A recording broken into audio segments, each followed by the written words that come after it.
বেসিরই হও না কেন। আজকে তোমাদের আমি দেখাবো আসলে মাইক্রোফোনটা না থাকার কারণে সাউন্ডের প্রবলেম হতে পারে। আমি একটু বলতে পারো খুব তাড়াহুড়ার মধ্যে ভিডিওটা বানাচ্ছি। তো এখানে তোমাদের আজকে দেখাবো যে এমসিকিউ শিট তোমাদের কেমন হয়, ওই এমসিকিউ শিট কীভাবে তোমরা ফিল আপ করবে। তো খেয়াল করে দেখো, আমাদের প্রতিষ্ঠানের নাম লেখা আছে, যদিও ওখানে তোমাদের এসএসসি পরীক্ষার কথা লেখা থাকবে। তো এখানে তোমাদের অপশান থাকবে, আবার তুমি এসএসসি পরীক্ষার্থী না দাখিল নাকি, সেই অপশানটা এখানে দেওয়া থাকবে, সেটা আমাদের এখানে দেওয়া নাই। তো সেই অপশানটা ফিল আপ করতে হবে। তো সেট কোড খুব গুরুত্বপূর্ণ, কারণ তোমরা জানো যে তোমাদের এসএসসিতে সেট কোড থাকবে। ধরো কারো খ সেট পড়েছে, তাহলে অবশ্যই আমাকে খ সেটটি ফিল আপ করতে হবে এবং খুব ভালোভাবে, হ্যাঁ, কারণ এটা যেন বের না হয়ে যায় এবং একদম যেন অর্ধেকও না হয়ে থাকে, যে সুন্দর করে আমি যেভাবে পূর্ণাঙ্গ করলাম সেভাবে। এরপরে তোমাকে সেট কোড ফিল আপ করার পরে রোল নাম্বার, যেমন আমার একটা রোল নাম্বার মুখস্থ আছে আমার সময়কার, তাহলে সেটা আমি আগে লিখব। যেমন ধরো 50, 96, 20। তাহলে আমি 50-এর 5-এর কি এখানে 3, 4, 5 সুন্দর করে আমি এটাকে ফিল আপ করবো। আর অবশ্যই খেয়াল রাখবা যে বল পয়েন্ট দিয়ে কিন্তু ফিল আপ করতে হবে, জেল পেন দিয়ে করলে এটা গ্রহণযোগ্য হবে না। এখানে অবশ্যই লেখা আছে, অবশ্যই কালো কালির বল পয়েন্ট কলম দিয়ে বৃত্ত ভরাট করতে হবে, এটা মাথায় রাখবা। এরপরে 0, এরপরে রয়েছে কি 9,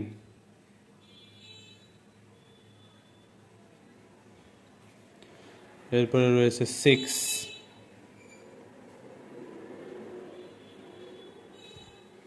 এরপরে রয়েছে 2, এরপরে রয়েছে 0,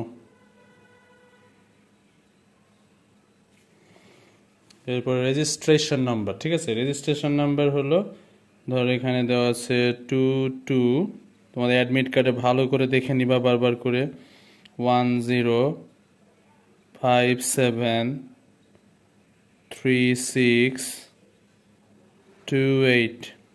সুন্দর করে এখানে 1-এর পরে যে 2 আছে, 2টা ফিল আপ করে দিবে। আবার 2, পরে রয়েছে 1, 0, এরপরে রয়েছে 5, 7, 3, 6,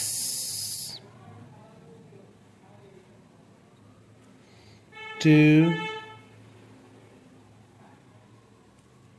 8।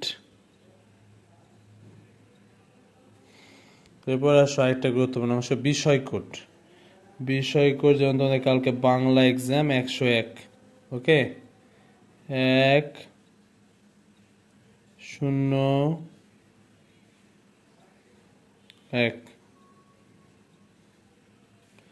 অর্থাৎ তোমাদের কিন্তু তোমাদের ঝামেলাটাকে আমি একটু বলে দিই, এমসিকিউ কিন্তু তোমাদের এক্সট্রা কোনো টাইম দিবে না।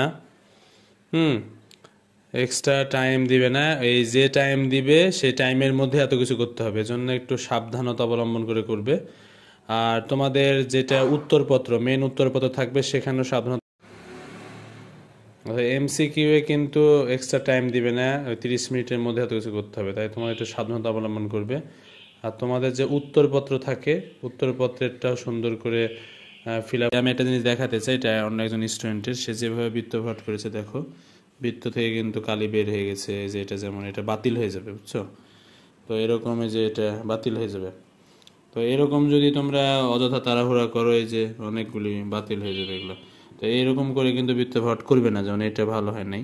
সুন্দর করে, অর্থাৎ সঠিক নিয়মে বৃত্ত ভরাট করতে হবে, যে এইভাবে দেখানো আছে, দেখো যেটা, এটা ভুল পদ্ধতি, এটাও ভুল, এটাও ভুল, এটাও ভুল, কিন্তু এটা হলো সঠিক। তো তোমরা এইভাবে একটু করবে। এখানে অনেক কিছু লেখা আছে, বৃত্তাকার ঘরগুলো অবশ্যই কালো কালির বল পয়েন্ট দিয়ে কলম ভরাট করতে হবে।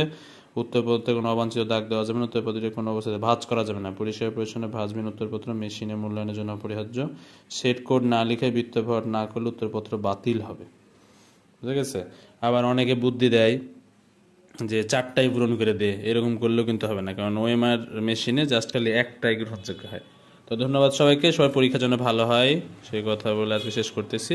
তবে তোমাদের জন্য আরেকটা বিষয় থাকবে আগামীকালকের ভিডিওতে, সেটা হলো কিভাবে আমরা পরীক্ষার হলে লিখলে বেশি নাম্বার তুলতে পারবো। ধন্যবাদ, আল্লাহ হাফিজ।